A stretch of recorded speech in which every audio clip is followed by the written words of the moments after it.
Hello and welcome. आज की इस वीडियो में हम बात करेंगे आइजैक्स पर्सनैलिटी थ्योरी की। यह थ्योरी एक ब्रिटिश साइकोलॉजिस्ट आइजैक के द्वारा दी गई है। यह थ्योरी ट्रेड कम टाइप अप्रोच पर बेस्ड है। जो यह ट्रेड कम टाइप अप्रोच है, इसमें ट्रेट अप्रोच और टाइप अप्रोच दोनों को मिलाकर किसी इंडिविजुअल की पर्सनैलिटी को डिस्क्राइब करने की ट्राई की जाती है। एक और जो ट्रेट अप्रोच है, इसमें हम व्यक्ति के ट्रेट्स को उसके कैरेक्टरिस्टिक्स को आधार बनाकर इंडिविजुअल की पर्सनैलिटी को डिस्क्राइब करते हैं।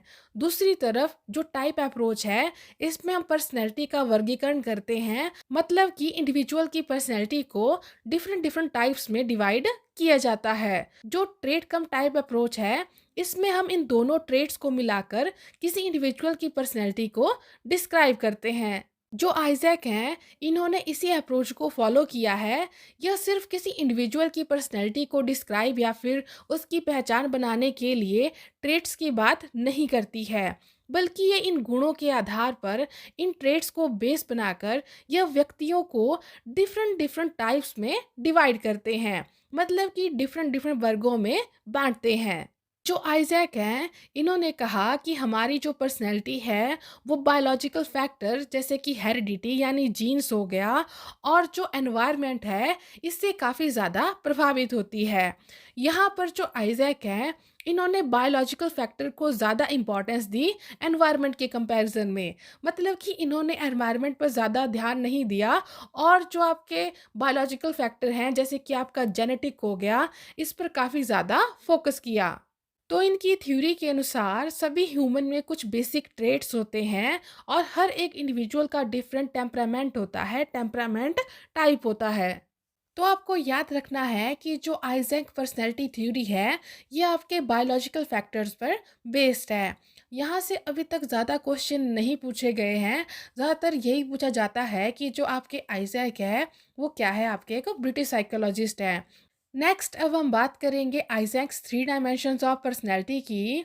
तो जो आइजैक है, इन्होंने पर्सनैलिटी का एक मॉडल बनाया, एक मॉडल डेवलप किया, जो कि थ्री यूनिवर्सल ट्रेट्स पर बेस्ड था। इस चीज़ को करने के लिए इन्होंने फैक्टर एनालिसिस टेक्निक का यूज़ किया, और कुछ फैक्टर्स को, कुछ ट्रेट्स को ग्रुप बनाकर उन्हें तीन अलग अलग डायमेंशंस में रखा, और हर एक डायमेंशन के अंदर कुछ ट्रेट्स की बात की है। इन्होंने पर्सनैलिटी के तीन पेयर दिए हैं।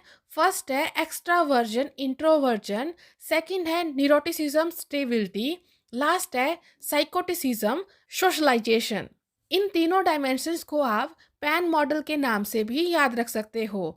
पी से आपका साइकोटिसिज्म, ई से आपका एक्स्ट्रावर्जन, और एन से आपका न्यूरोटिसिज्म। सबसे पहले हम बात करेंगे एक्स्ट्रावर्जन और इंट्रोवर्जन की। तो जब हम साइकोलॉजी की बात करते हैं, तो एक्स्ट्रावर्जन और इंट्रोवर्जन दो डिफरेंट टाइप की पर्सनैलिटी के लोग होते हैं। जो एक्सट्रोवर्ट लोग होते हैं, वो काफ़ी फ्रेंडली होते हैं, सोशल होते हैं, आउटगोइंग होते हैं। ये लोग इजीली बोर हो जाते हैं, इन्हें नई नई चीज़ें ट्राई करना अच्छा लगता है। मतलब कि ये एडवेंचरस होते हैं, केयरफ्री होते हैं, और रिस्क टेकर होते हैं।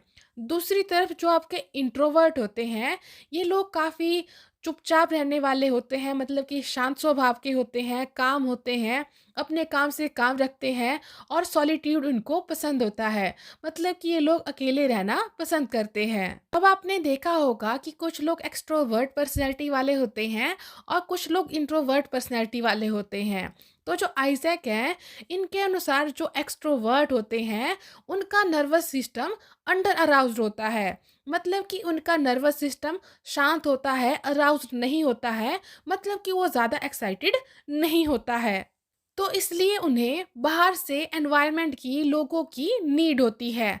मतलब कि उन्हें एक स्टिमुलेटेड एनवायरनमेंट की ज़रूरत होती है, खुद को एक्साइटेड फील करने के लिए, अराउज करने के लिए। दूसरी तरफ जो आपके इंट्रोवर्ट होते हैं, उनका नर्वस सिस्टम ओवर अराउज्ड होता है, जिस वजह से उन्हें किसी स्टिमुलेटिंग एनवायरनमेंट की ज़रूरत नहीं होती है। मतलब कि अब वो ऑलरेडी अराउज्ड हैं, एक्साइटेड हैं, तो उन्हें बाहर से किसी चीज़ की ज़रूरत नहीं होती है एक्साइटेड फील करने के लिए, खुद को अराउज़ करने के लिए। नेक्स्ट है न्यूरोटिसिज्म स्टेबिलिटी। जो न्यूरोटिसिज्म है ये एक पर्सनैलिटी ट्रेट है जिसमें एंग्जाइटी, वरी, इनसिक्योरिटी, फियर ये सारी चीज़ें आती है। जो न्यूरोटिसिज्म है ये किसी इंडिविजुअल की अपसेट होने की, इमोशनल होने की टेंडेंसी है। दूसरी तरफ जो स्टेबिलिटी है ये टेंडेंसी है इमोशनली स्टेबल रहने की, कांस्टेंट रहने की, मतलब कि शांत रहने की। आइज़ैक के अनुसार यदि किसी में न्यूरोटिसिज्म लेवल हाई है तो ये लोग ज़्यादा वाइब्रेंट होते हैं, इनका नर्वस सिस्टम हाईली रिएक्टिव होता है। मतलब कि जब भी ये किसी स्ट्रेसफुल सिचुएशन में होते हैं तो ये लोग रेस्टलेस फील करेंगे।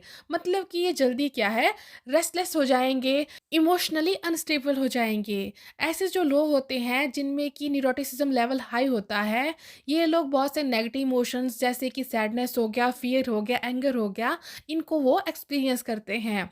दूसरी तरफ ऐसे लोग जिनमें कि न्यूरोटिसिज्म लेवल कम होता है, इनका जो नर्वस सिस्टम होता है ये लेस रिएक्टिव होता है।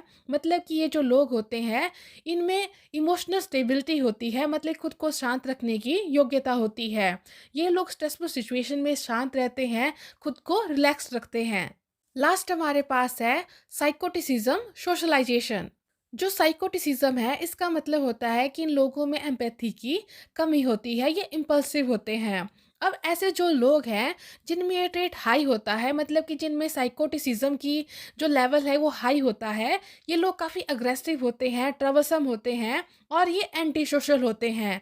दूसरी तरफ ऐसे लोग जिनमें कि साइकोटिसिज्म का लेवल कम होता है, ये लोग इमोशनली स्टेबल होते हैं, एम्पैथेटिक होते हैं और इनके काफ़ी हेल्दी रिलेशनशिप होते हैं।